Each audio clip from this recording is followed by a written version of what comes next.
Time now for some stock up and stock down. I'm Danny Parkins with Greg Jennings and Willie Colon. NFL opening weekend did not disappoint, and the main event still tonight with Caleb Williams taking on the Minnesota Vikings. And my portfolio is looking strong to quite strong. We got some fallers and risers in the market here, but first, stock up. My MVP pick, Josh Allen.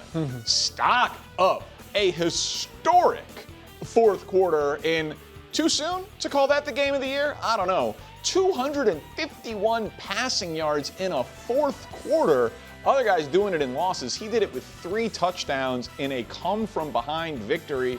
And when he woke up this morning, my preseason MVP pick, Josh Allen, to go back-to-back, found himself the new leader for the NFL MVP. He jumped Lamar Jackson, separated himself from Burrow. Mahomes fell a little bit. Jaden fell a little bit. Stock up for Josh Allen, Greg. Yeah, and it should be. The way he performed in the stretch of that game. I mean, throughout the entire game, but everyone's going to remember how you finished the game.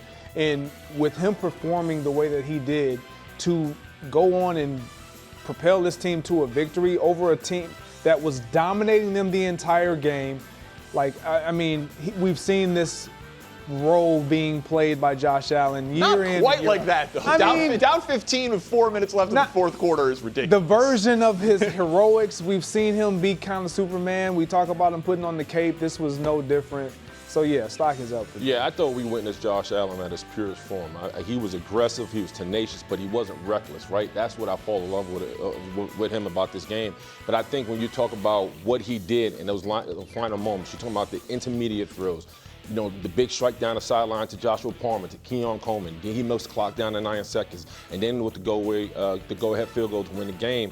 I mean, if you're a fan of Josh Allen, Week 1, you really have to now consider this dude back-to-back MVP the way he played yesterday. What's next? Stock down. My pick to come out of the NFC, Jared Goff and the Detroit Lions. Woof. That offensive performance was terrible. Losing to Green Bay is one thing. Losing to Green Bay and playing like that on offense, I got to be honest, I did not see it coming. In a weird way, like spin zone, makes me feel better about the Bears tonight. Because check this out, guys. Before Ben Johnson got to Detroit, 2021, scoring 14 or fewer points and less than 250 yards of offense, they did it 4 times in 17 games. Ben Johnson takes over in 2022. They do it 0 times in his 51 games as offensive coordinator. He leaves 1 for 1. Hitting those marks of futility. Stock down, Willie Colon, for the Detroit Lions. Yeah, this is a little bit of a tough one, man. This is a flat stock. You know me, I love a good flat stock. Buy and hold. Right, for me, I'm not really worried about the Detroit Lions, considering that this was the #1 offense in the league last year. I think what concerns me overall is the fact that they wasn't emotionally charged up for this game, especially when you have a head coach who takes no problems crying in front of the media, right? And you watch the Green Bay Packers team that was just far more charged up. Michael Parsons became ready to play. I thought the fact that the interior line for this Detroit offensive line flat out didn't show up for the fight. That was troubling. You know Jared Goff is going to be okay. They have more than enough pieces to kind of stabilize their offense. But right now, if you're Dan Campbell and company, why weren't you ready to play this game against the Green Bay Packers on the road? Yeah, when you look at this game and you watch this game, in this game in particular, yeah, stock was down because of what we saw in the trenches and how the Green Bay Packers were able to dominate it. But overall, I don't know if Jared Goff's stock is going down for me because I don't know if this is what they're going to look like moving forward week to week, not being able to impose their will, give him time to look at second and third level throws, which he didn't have in this game yesterday. Up next, my guy. Stock up. Travis Hunter.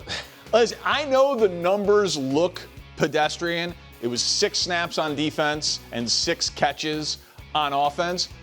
But we can do a Shohei Ohtani-like stat for this cat every single game. 4 or more catches, 5 or more defensive snaps. We've been tracking snaps since 2006.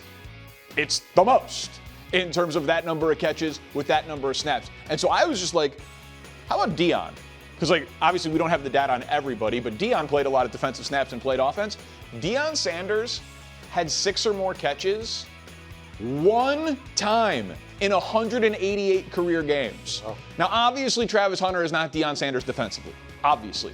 And we know 6 snaps is not enough. They said he's going to play more, and that was kind of a product of how little work he got in the preseason. But if that's the floor for Travis Hunter as a two-way player, stock up. Yeah, 100% stock is up. And you got to think, coming into week 1, you don't want to overuse him right away because you don't know what it's going to look like. You got to get a baseline, and I think that's what they were doing this week with Travis and using him more as an offensive threat. His numbers will definitely go up as far as defensive snaps. But, yeah, stock is definitely going to be up. The fact that they used him like this, I love it.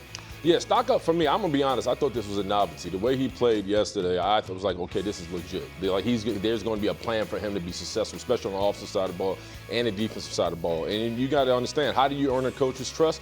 By being able to do your job efficiently. I thought he had solid hands in traffic. He was poised. He never seen rattle on either side of the ball. They're going to use him in sub package. I think right now, if his catches go up, like we're all saying, rookie of the year. Okay, so now look at this. Because if you just look at the box score, he only played 6 snaps on defense. He had 6 catches, only 33 yards. That's weird. But I watch the games. I'm not just the numbers guy. Watch this play. This play, Trevor Lawrence, if he airs this out, J.C. Horn, maybe the best defensive player in Carolina, unbelievable one-handed interception here. Oh, give me that. Travis Hunter has him. He's behind him. He catches that. I don't know that he takes it to the house, but that is a 50-yard completion that is a one-handed catch away from falling right in the breadbasket for Travis Hunter. This is why stock is up, because he is actually a featured part of their offense. Look at that. Defensively, I mean, we can argue he's better defensively than he is even at playing receiver, so you know his snaps are going to go up. This is a matter of time of just getting his feet wet in these games. His stock is definitely going up. All right, last one. This is a mess. Stock down. All right, we got big yikes in New York. So Russell Wilson completes 46% of his passes for 168 yards. Brian Daboll speaks to the media after being non-committal yesterday. Figure, all right, he's going to be a lot more, sure-handed in what he wants to do with his quarterback going forward. I do not understand how, if there is any question if Russell Wilson is going to be the starter after one game where you were a touchdown underdog to the Commanders. Like, it's not a surprise that the Giants lost that game. Jackson Dart should have been starting from Jump Street based on how he was. Like, if it takes one game for Brian Daboll to be non-committal to Russell Wilson, what are we doing here?